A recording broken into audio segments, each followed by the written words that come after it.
उमा देवी ने शिक्षामित्रों को एकजुट होने का किया आह्वान। उमा देवी ने शिक्षामित्रों को किया आगाह, एक मंच से ही शिक्षामित्र की मांग उठाने में है शिक्षामित्रों की भलाई। लखनऊ, आम शिक्षक शिक्षामित्र एसोसिएशन उत्तर प्रदेश प्रदेशाध्यक्ष एवं दिव्यांग आम प्रशिक्षित शिक्षक एसोसिएशन भारत की राष्ट्रीय अध्यक्ष उमा देवी ने उत्तर प्रदेश के शिक्षामित्रों से एकजुट होकर एक मंच पर आने का आह्वान किया है। उन्होंने उत्तर प्रदेश के शिक्षामित्रों से एकजुट होकर अपनी मांग को एक मंच से उठाने की बात कही है। शिक्षामित्रों को एक मंच के द्वारा अपनी मांग व ताकत का एहसास कराने हेतु एक मंच पर आने का आह्वान करते हुए उन्होंने कहा कि प्रदेश के शिक्षामित्रों के हितों की रक्षा हेतु मांगों को पूरा करने हेतु सभी शिक्षामित्रों को एकजुट होकर एक मंच पर आना होगा। न कोई नेता होगा, न कोई अभिनेता होगा, शिक्षामित्रों की पीड़ा एक मंच से सरकार तक पहुंचाना है। एक मंच से ही अपनी मांग रखने में ही शिक्षामित्रों की भलाई है।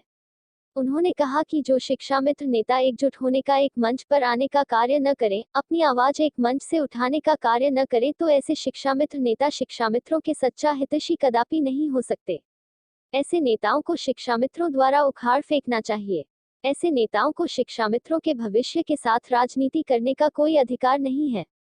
उमा देवी ने शिक्षामित्रों का समायोजन निरस्त होने के बाद इको गार्डन लखनऊ में वर्षों तक कड़ाके की धूप में, मूसलाधार बरसात, कड़ाके की ठंड में भी वर्षों तक शिक्षामित्र में हित में संघर्ष करती रही।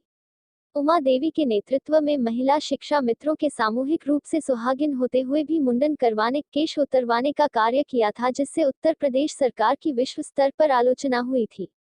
आलोचना से बचने के लिए सरकार ने हाई पावर कमेटी का गठन तो कर दिया, लेकिन जिसका निर्णय अभी तक नहीं आ सका। उमा देवी ने कहा कि जब वह लंबे समय से इको गार्डन में शिक्षामित्र हित की रक्षा के लिए, शिक्षामित्रों को सम्मानजनक जीवन जीने के लिए, सम्मान वापसी के लिए संघर्ष कर रही थी, तो कुछ शिक्षामित्र नेता एक मंच पर न आकर उसी इको गार्डन में अलग मंच बनाकर कुछ समय के लिए आए थे। उमा देवी ने कहा, मैं शिक्षामित्रों को आगाह करती हूँ कि वह ऐसा काम कदापि न करें। एक मंच से अपनी मांग उठाने में ही शिक्षामित्रों की भलाई है। इसलिए जो शिक्षामित्र नेता एक मंच पर आने का काम न करें, उन्हें आम शिक्षामित्र समाप्त करने का काम करें। प्रदेश का प्रत्येक शिक्षामित्र नेता है, किसी को किसी बहकावे में आने की, पीठ पीछे बात करने की, गुमराह करने की जरूरत नहीं है। कुछ साथियों ने यह कहकर भी प्रयास किया कि हमारी सरकार में पकड़ है और वह वार्ता करके शीघ्र सम्मान वापसी कराएंगे, लेकिन उनके द्वारा भी कुछ नहीं हो सका। विगत दिनों में जो सरकार के लोगों द्वारा व शिक्षामित्र नेताओं, पत्रकारों के साथ जुड़ी मीडिया डिबेट हुई है, उसमें सरकार के लोगों द्वारा कहा गया कि शिक्षामित्र एकजुट होकर एक मांग नहीं रख रहे हैं, तरह तरह की मांगे रख रहे हैं, जिसके कारण इनका कार्य नहीं हो पा रहा है।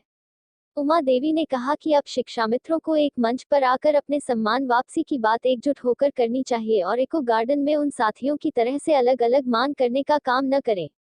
एक मंच पर आने से ही शिक्षामित्रों का भला हो सकता है। प्रत्येक शिक्षामित्र को अपनी जिम्मेदारी के लिए आगे आना होगा। उमा देवी ने प्रदेश के शिक्षामित्रों से एकजुट होकर एक मंच पर आने का आह्वान किया है, जिससे शिक्षामित्रों का सम्मान वापस हो सके।